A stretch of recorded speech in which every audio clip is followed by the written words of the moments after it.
Versus गरीब माँ। एक गांव में दो पड़ोसन थी, जिनमें से एक गरीब और एक बहुत ज्यादा अमीर थी।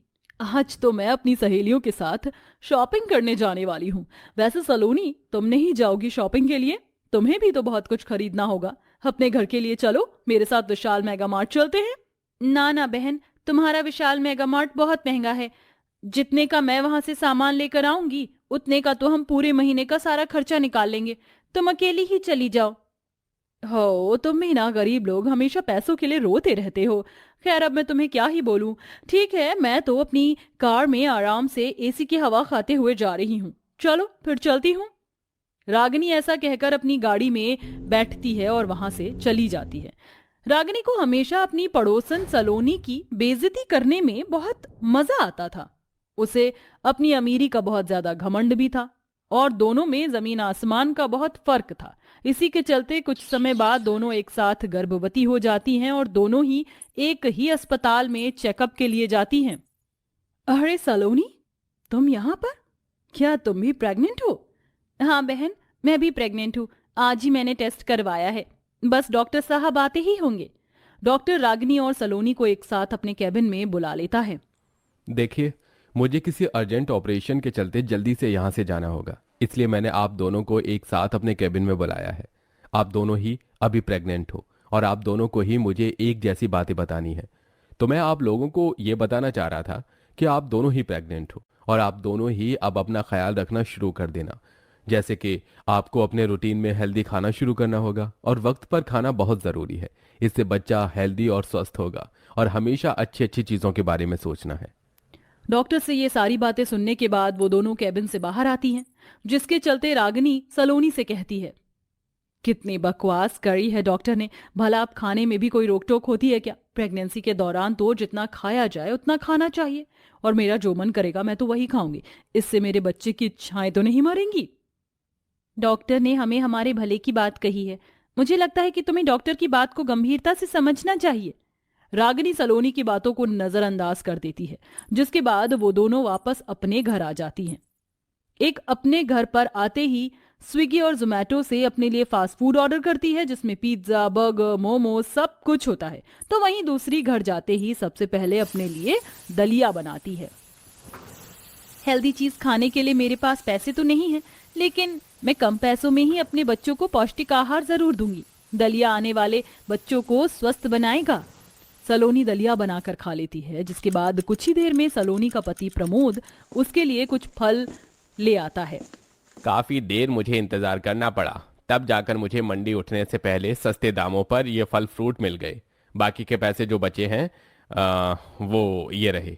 इसे तुम कल घर में राशन डलवा देना। हमारे आने वाले बच्चों को स्वस्थ खाना जरूरी है।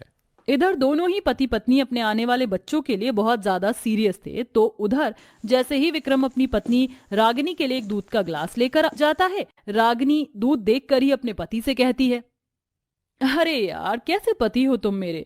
तुम्हें इतना भी नहीं पता कि तुम्हारी पत्नी को दूध वगैरह बिल्कुल भी पसंद नहीं है। मुझे दूध नहीं पीना, मुझे आइसक्रीम खानी है। चलो मुझे आइसक्रीम खिला कर लाओ।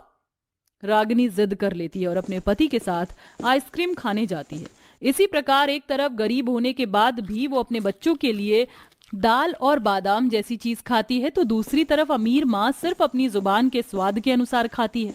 ऐसे ही धीरे धीरे दोनों का वक्त बीत जाता है और अब उनके 9वें महीने में दोनों को एक साथ लेबर पेन शुरू हो जाता है। दोनों अस्पताल में एडमिट हो जाती हैं। जो गरीब माँ होती है वह अपने बच्चे को आराम से जन्म देती है, लेकिन अमीर माँ की प्रेगनेंसी में प्रॉब्लम आ जाती है। डॉक्टर साहब, मेरी पत्नी को कुछ नहीं होना चाहिए। मैं पूरी कोशिश करूंगा, लेकिन आने वाला बच्चा बहुत ही ज्यादा कमजोर है और मैं ये भी नहीं कह सकता कि वो इस दुनिया में आने के बाद सांस लेगा या नहीं। अब ये तो भगवान ही तय करेगा, लेकिन हमें आपकी पत्नी का ऑपरेशन करना होगा। इस पेपर पर साइन कर दीजिए। डॉक्टर जरूरी पेपर्स पर विक्रम के साइन करवा लेते हैं, जिसके बाद वह रागिनी के बच्चे को ऑपरेशन द्वारा निकालते हैं। बच्चा इतना कमजोर होता है कि उन्हें बच्चे को मशीन के अंदर रखना पड़ता है। वहीं गरीब माँ अगले ही दिन अपने बच्चों के साथ अपने घर लौट आई है, जहां वह उसका बहुत अच्छे से ख्याल रखती है।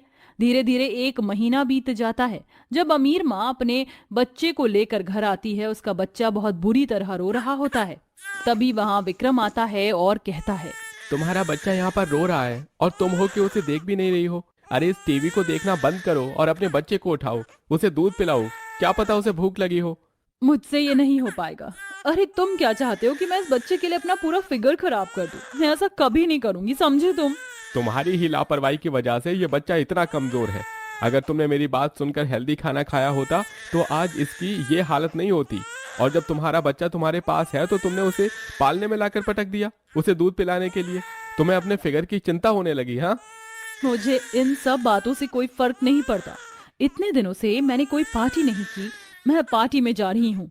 रागिनी ऐसा कहकर वहां से चली जाती है, जिसके बाद बेचारा विक्रम घर की नौकरानी को बुलाकर बच्चों को चुप करवाता है और उसे बाहर का दूध पिलाता है। वहीं दूसरी तरफ गरीब माँ अपने बच्चों को अपना खुद का दूध पिलाती है और उसका बहुत अच्छे से ख्याल रखती है।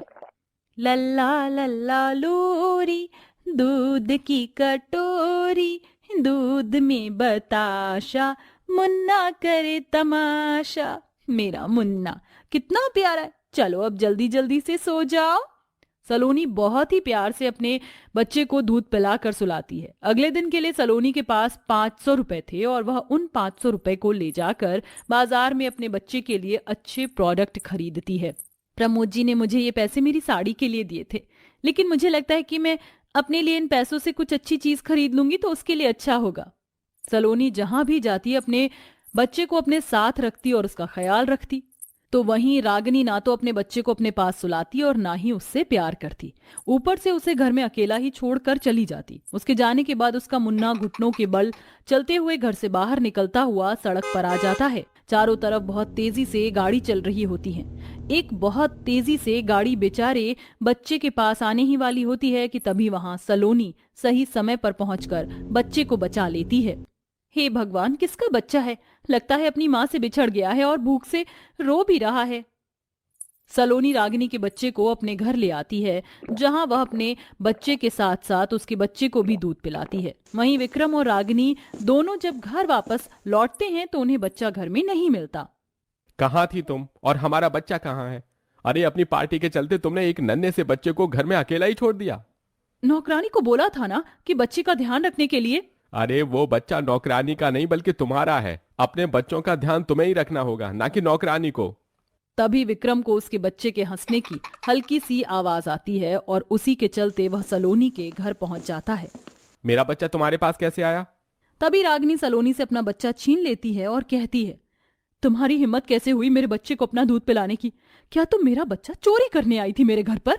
शायद आपको पता नहीं है कि आपका बच्चा घुटने के बल चलता हुआ सड़क किनारे पहुंच गया था। आज ये बच्चा इस दुनिया में होता या नहीं ये तो भगवान ही जाने, पर सही वक्त पर आकर मैंने इसकी जान बचा ली।